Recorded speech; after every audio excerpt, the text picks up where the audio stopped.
السلام عليكم. النهاردة إن شاء الله هنعمل الجمال والحلاوة دي كلها كده. الكشري المصري طبعا، يعني ما يختلفش عليه اتنين يعني. شايفين يا جماعة أكلة، يعني بصوا بتدفي كده في الشتاء والتكتكة اللي احنا فيها دي، أكلة قمر كده. وإن شاء الله بإذن الله شايفين بقى هنعمل النهاردة الدقة، وهنعمل الشطة الزيت، وهنعمل الكشري بالتفاصيل. بس لو انت كده أول مرة تشوفيني ما تنسينيش كده بلايك كده من ايديكي، وسبسكرايب كده للقناة، وكومنت منك كده تشجيعا ليا. شايفين بقى؟ شايفين؟ والله العظيم يعني انا متأكدة ان انت لو جربتيها هتعجبك الطريقة دي جدا جدا، وهتعتمديها ان شاء الله. شايفين مفلفل بقى وقمر وحاجة كده، بصوا الطعم ولا اجمل. بس بالله عليكم كده ما تنسونيش في لايك وسبسكرايب كده.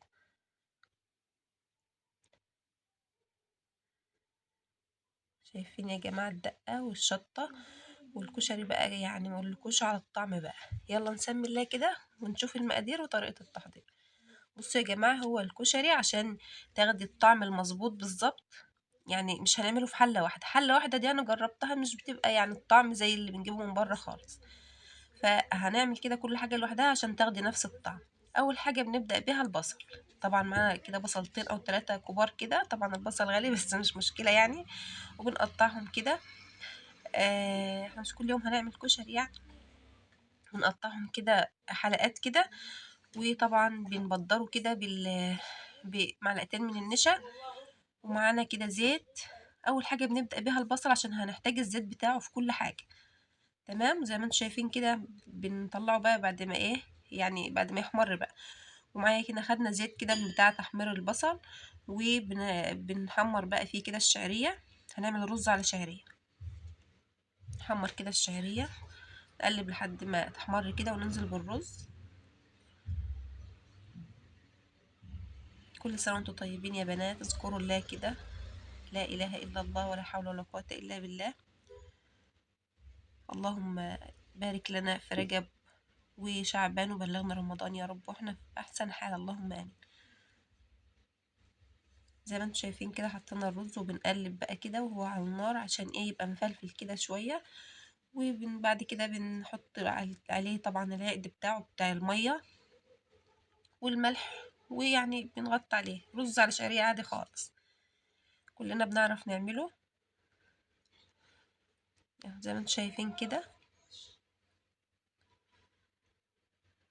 معايا هنا بقى ايه، على العين التانية كده، آه مية كده سخنة. هنزل كده ايه فيها بالعدس. العدس طبعا انا غسلاه.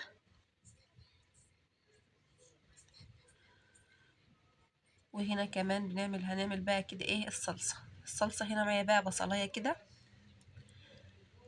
وبشوحها كده في الزيت لحد ما تاخد اللون اللي انتوا شايفينه ده كده. مش بحمرها قوي يعني. هو التليفون بتاعي شوية بيغمق شوية بيفتح بمزاجه يعني. فننزل بقى كده بالطماطم. شفشق كده محترم من الطماطم. وطبعا يا جماعة سر الصلصة، والله سر الصلصة اللي بنجيبها من بره، يعني رشة كده جوزة الطيب. دي هتخلي معاكي بص الكشري في يعني في حتة تانية خالص كده يعني. يعني جيرانك هتشموا، بص الجيران هتيجي كده على الريحة. وحطينا طبعا على الصلصة كمون وفلفل أسمر وملح وكزبرة بس. وهنا بقى معايا مية طبعا المكرونة، سلق المكرونة. المية بتسخن كده، بنبدأ بقى نكسر المكرونة بنحطها. المكرونة الطويلة اللي هي الاسباجيتي، والمكرونة التانية الصغيرة في حلة واحدة. زي ما انتوا شايفين كده. هنا بقى الصلصة خلاص كده. انا مش بسبكها، او طبعا صلصة الكشري مش بتسبك اوي يا جماعة. بس هي تبدأ كده ايه، يعني نحس ان هي يعني القوام اللي انتوا شفتوه ده، لكن مش بتتسبك قوي. لازم يكون فيها شوية يعني مية كده شوية سايلة شوية، مش متسبكة يعني. وطبعا هنا المكرونة اتسلقت صفيتها. ومعايا هنا بقى ايه، حطيت كده في الحلة الأول معلقتين كده من الزيت، وبقلب كده المكرونة فيهم عشان تبقى ايه مفلفلة كده ما تعجنش معايا. طبعا هنا بقى هنعمل دلوقتي الدقة بقى وجمالها يا جماعة. هنا بقى ايه برضو معلقتين من الزيت، كل الزيت ده بتاع اللي احنا محمرين فيه البصل، صفناه وبنشتغل بيه. معلقتين من الزيت، عليهم بقى كده راس توم دقينها كده كويس، ونقلب بقى كده. بصوا مش بنحمر التوم، مش بنحمر التوم خالص، يعني هو بصوا يعني يبدأ بقى ريحته بس تطلع كده.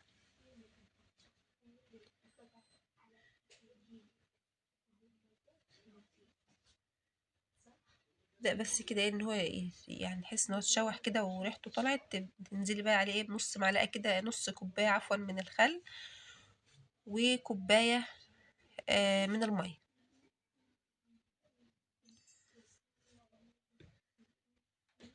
انا هنا حطيت كوباية وشوية، يعني كوباية وربع كده من المية. تمام.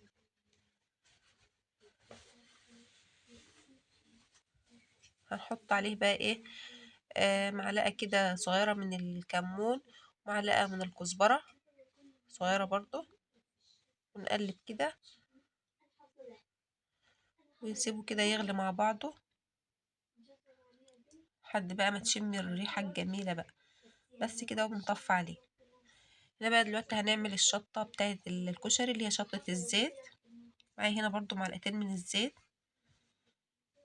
معلقة بابريكا، معلقة من الشطة، ونقلب كده كل ده كده مع بعضه.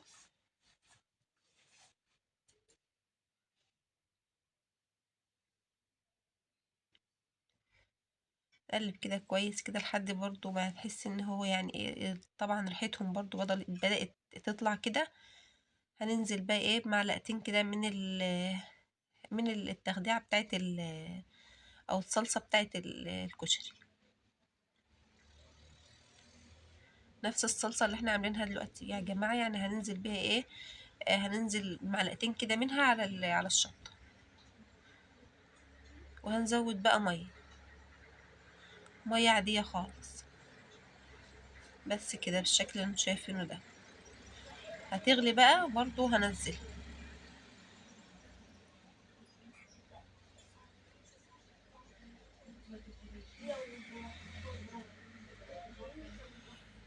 هنا بقى كده بدأنا خلاص، احنا خلصنا كل حاجة. زي ما قلت لكم، عايزة الكشري عشان يبقى طعمه جميل وزي اللي بنجيبه من بره لازم نعمل كل حاجة لوحدها. لو عملتيه في حلة واحدة مش هيبقى يعني مش هيبقى بنفس الطعم ولا بنفس يعني الريحة ولا اللي انت بتجيبيها من بره ولا الشكل خالص يعني. لا طبعا. هنا بقى انا حطيت الرز الاول، وبعدين نزلت كده بالعدس.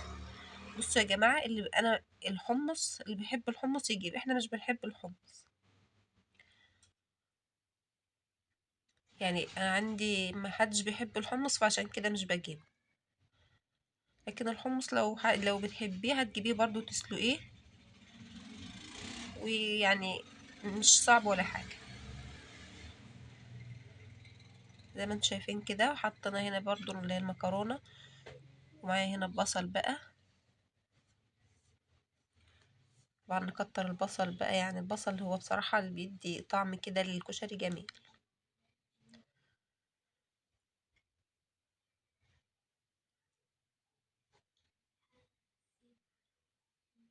هي طريقة التقديم بقى دي بقى انت وذوقك يعني، هي أذواق.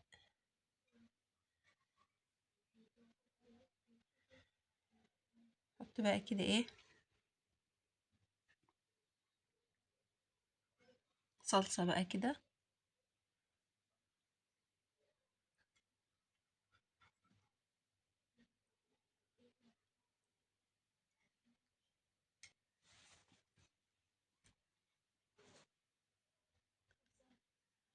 وطبعا بقى يعني جرنشنا الطبق كده بليمونة كده طبعا، لأن طبعا الكشري طبعا يعني محتاج ليمون طبعا.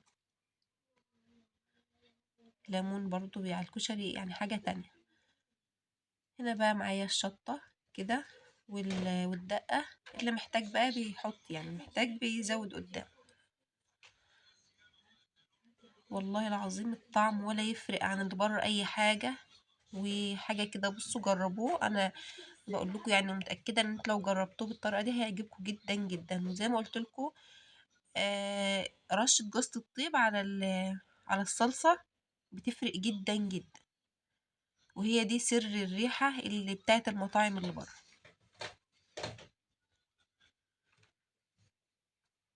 ايه رأيكم بقى؟ الشكل يتحدث عن نفسه. انا متأكدة ان انتوا جعتوا.